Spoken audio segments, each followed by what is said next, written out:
Assalamualaikum warahmatullahi wabarakatuh. Nahmaduhu wa nasta'inuhu wa nastaghfiruh wa na'udzu billahi min syururi anfusina wa min sayyiati a'malina. Alhamdulillah, bertemu lagi di channel Ujang Kreatif ya. Merupakan salah satu channel untuk menimba ilmu agama insyaallah. Nah, kemarin kita sudah menerangkan masalah suratul Fatihah, waqaf, wasol dan lain sebagainya. Insyaallah kita step by step akan menerangkan tentang gharib atau muskilat ya. Karena ini jarang orang yang tahu dalam baca Al-Quran. Gharib dan muskilat itu jarang ada yang tahu. Sebab apa sih yang dinamakan gharib? Yang dinamakan gharib adalah bacaan-bacaan yang aneh atau asing di dalam Al-Quran. Kenapa disebut aneh? Kenapa disebut asing? Sebab membacanya keluar dari kaidah ilmu tajwid dan juga beda dengan dohiriyahnya gitu. Contoh seperti wama ana minal musyrikin lakinnahu wallahu rabbi. Wama ana, nah di situ kan ada alif mati didahului patah. Sedangkan menurut ilmu tajwid kalau ada alif mati didahului patah berarti hukumnya mad tabi'i, harus dibaca panjang. Tetapi kalimat di sini karena mempunyai makna daripada anak di sini makna mutakalim, maka ini harus dibaca pendek gitu. Jadi dohiriyah kelihatannya secara ilmu tajwidnya itu harus dibaca panjang sebenarnya. Inilah yang dinamakan gharib. Tapi sebenarnya ini harus dibacanya baca pendek. Karena apa? Mempunyai makna mutakalim. Sama lakinnahu wallahu rabbi. Secara dohiriyah kasat mata nak di sini mad tabi'i hukumnya harus panjang. Tapi karena ini gharib muskilat ya, maka naknya ini harus dibaca pendek. Itulah contohnya. Baik kawan-kawan, sebelum lanjut bagi yang penasaran ya, sebelum lanjut kita ke pembahasan, jangan lupa untuk diputar dulu, lalu like, subscribe, terus loncengnya biar setiap ada update terbaru kita akan step by step untuk selanjutnya supaya notifikasinya masuk ke HP kalian ya. Lalu apabila ada salah atau ada yang mau disampaikan kepada saya, ada pertanyaan atau apa, boleh teman-teman ya, ditulis aja di kolom komentar di bawah ya. Baik teman-teman, kita akan membahas tentang lafaz yang dalam Al-Quran ada lafaz yabsutu yang ditulis dengan, nanti teman-teman lihat di layar kaca ya, yang ditulis dengan sod, yabsutu sama bastoh. Ini gimana hukumnya nih, cara bacanya kayak gimana? Soalnya secara kasat mata nih lafaz yabsutu ini huruf sod gitu. Ini kita akan bahas ya, yabsutu sama bastoh ya. Jadi kawan-kawan hati-hatilah pada kalimat yabsutu sama bastoh ini, sodnya yang pakai sod. Menurut riwayat Hafaz dari qiraat Imam Asim, maka sodnya itu jangan dibaca pakai huruf sod, tapi harus dibaca pakai sin. Ini nih, kalau orang nggak tahu, lah kok ini kan dalam kelihatan juga sod, berarti kita harus bacanya bastoh. Oh tidak, sebab ini termasuknya gharib. Menurut Imam Hafaz, kita kan kalau ngaji itu di Indonesia itu kebanyakan itu pakai Imam Hafaz, kecuali imam waros dan lain sebagainya ya. Kita kan pakai kita ittiba kepada Imam Hafaz. Jadi dalam Al-Quran nih Lapad yabsutu yang ditulis pakai sod, terus bastoh yang ditulis pakai sod.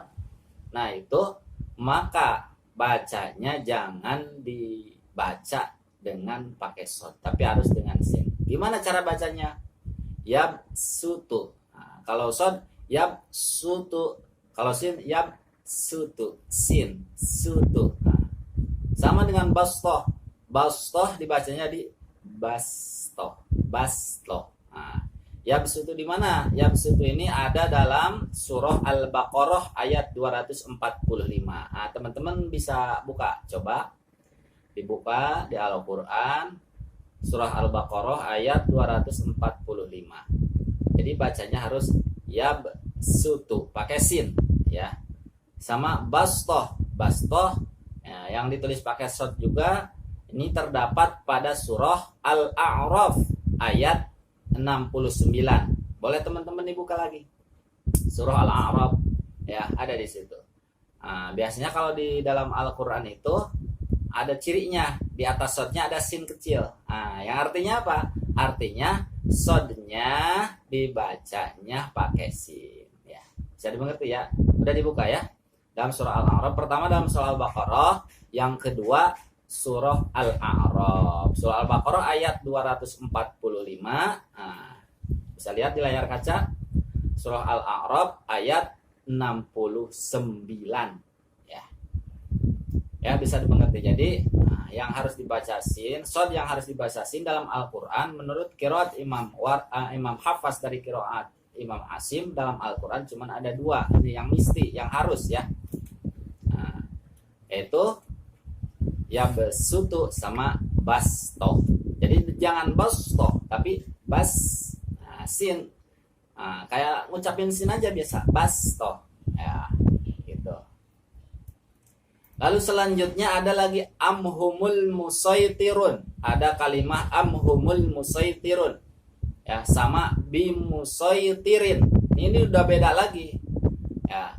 Kalau perlu diketahui bahwa pada kalimat amhumul musaitirun ya, perlu diketahui bahwa menurut qiraat Imam Hafaz dari qiraat Imam Asim, maka kalau itu tafsil bacanya, walaupun ada cirinya sin di atas itu tafsil. Yang artinya gimana? Boleh sodnya dibaca sod, boleh juga dibaca sin. Jadi kita tidak bisa menyalahkan. Orang lagi baca Al-Quran, amhumul musaitirun. Nah, pas dilihat lah, kok musaitirun? Kan itu sod. Nah, kita jangan menyalahkan karena boleh dibaca dengan huruf sin, gitu ya. Atau ada lagi orang yang membaca amhumul musaitirun. Itu juga boleh pakai sod, ya.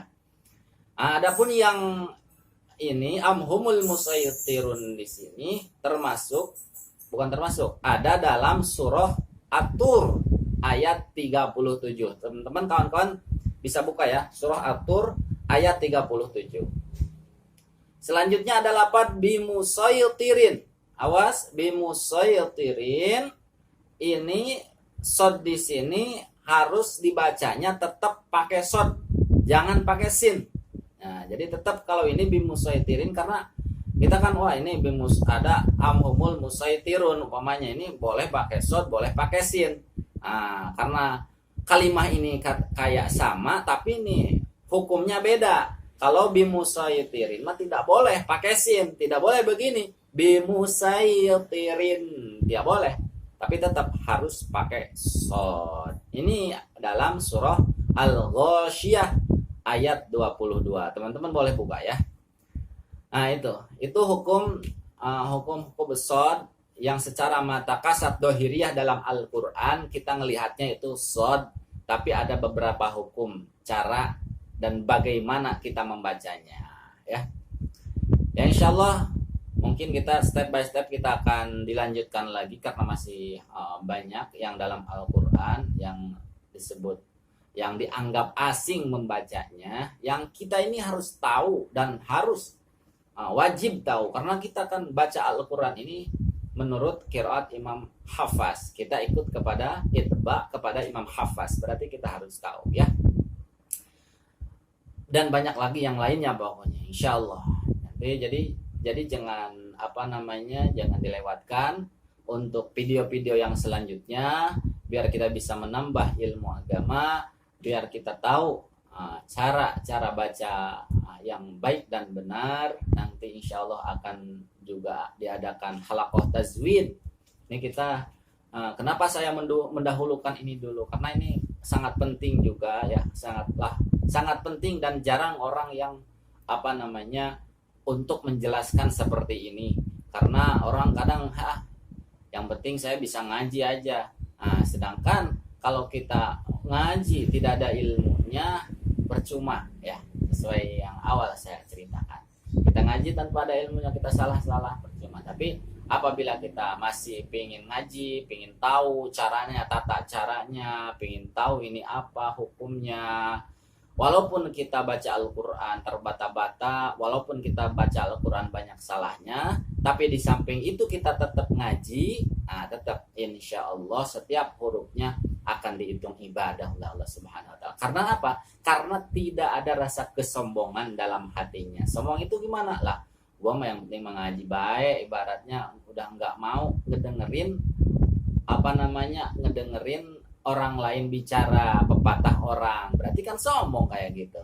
Tapi kalau orang yang nggak sombong, walaupun dia merasa sudah bisa, tetap insya Allah dia untuk memenuhi kewajibannya, yaitu thalabul ilmi fardhah, maka dia insya Allah akan mendengarkannya ya.